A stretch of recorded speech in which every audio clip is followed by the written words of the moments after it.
that is a book that's sort of interesting to everyone, especially with all the TV series of Rome and all of that. It just sparks so much interest, and but then you've placed something unique into your stories, which the mystery aspect. Well, welcome to Behind the Pages. Bruce Macbain is with us today. Bruce is here to talk about The Bull Slayer. In addition to being a writer, Bruce is also a professor of ancient history and the classics. And this book is the second in a series of historical mysteries. This one is set in one of the provinces of Rome. And Bruce, I'm going to just let you tell us a little bit more about it. Where is it set? Who's in it? Sure. Okay. Well, first of all, thank you for inviting me, Diane. It's a pleasure to be here. Happy to have you. Well, The Bull Slayer is the second in my series of novels featuring Pliny the Younger. Gaius Plinius Secundus is his full Latin name. And for those who read the first novel, Roman Games, where we left Pliny in the year 96 AD, just at the point where the evil Emperor Domitian was assassinated, Pliny was dragged into that case, nearly lost his life himself. Everything turned out well in the end.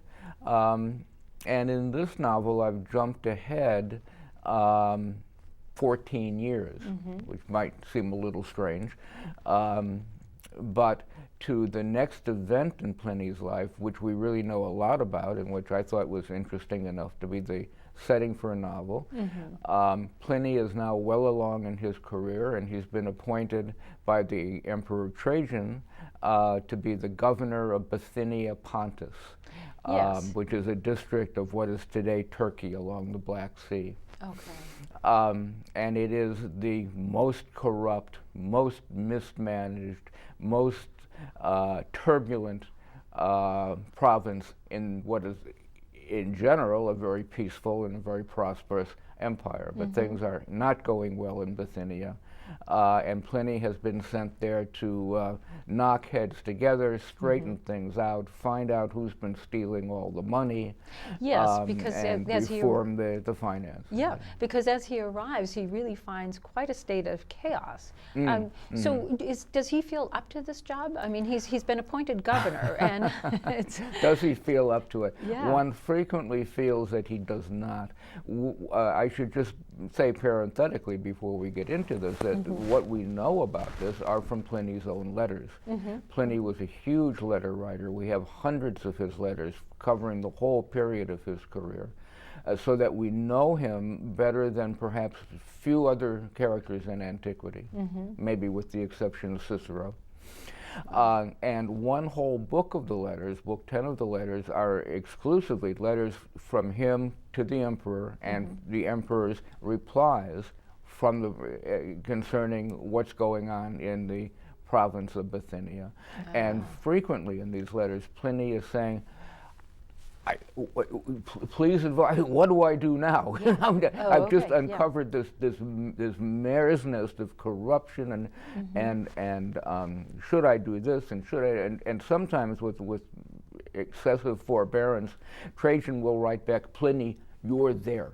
You decide. Make your decision, But Rome stood a lot to lose because they literally lose in terms of money, because one of the things that was happening as a result of the corruption is that the money was not, that was supposed to go to Rome in taxes and and whatever else, what other sources, were not getting there. That's true. And we need also to keep in mind that the Roman Empire really had very rudimentary mechanisms for tax collection. They depended entirely on the cooperation of cities. Now, if the cities aren't cooperating, if they're corrupt, if people in that environment are pocketing the money, that's very serious, because without the cooperation of the moneyed class, the empire simply can't function. Absolutely. So tell us a little bit about the mystery that your book explores. Okay, well, soon after arriving, the second most powerful official in the province, this is what in Roman terminology is called the fiscal procurator, who is in charge of collecting the money and dispersing it, disappears. And after a few days, his body is found, neck broken, buried in a shallow grave, way out in the countryside, miles from the city, miles from anywhere else. How did he get out there? What was he doing out there? This is a powerful man, an ex-soldier who has clawed his way up to this important position from the ranks. Not anybody could just come along and break this man's neck. And why? So that's the mystery that Plenty has to deal with. Which is fun. Can you also tell us a little bit about the Emperor of Rome and how the emperors that preceded him made his job as emperor a little bit more chaotic and difficult? Well, the Emperor of Rome at this time is Trajan. Now, if you were going to invent a Roman emperor, it would look like Trajan. Pliny has been fortunate in that, having survived one of Rome's worst emperors, namely Domitian, he is now living under one of Rome's best. Trajan is sane, he's responsible, he's not paranoid, he has a decorous family life, he's extremely concerned that everything work well, and he has great faith in Pliny. Pliny wouldn't have been sent out there if Trajan didn't have considerable faith in him. So this is the sunny, happy period of the Roman Empire, with the exception of Bithynia, where things are not going well. Right. I know the prior governor had been appointed by this emperor, or the. There had been several governors, many of whom got themselves into trouble, and upon returning to Rome were tried for various kinds of crimes.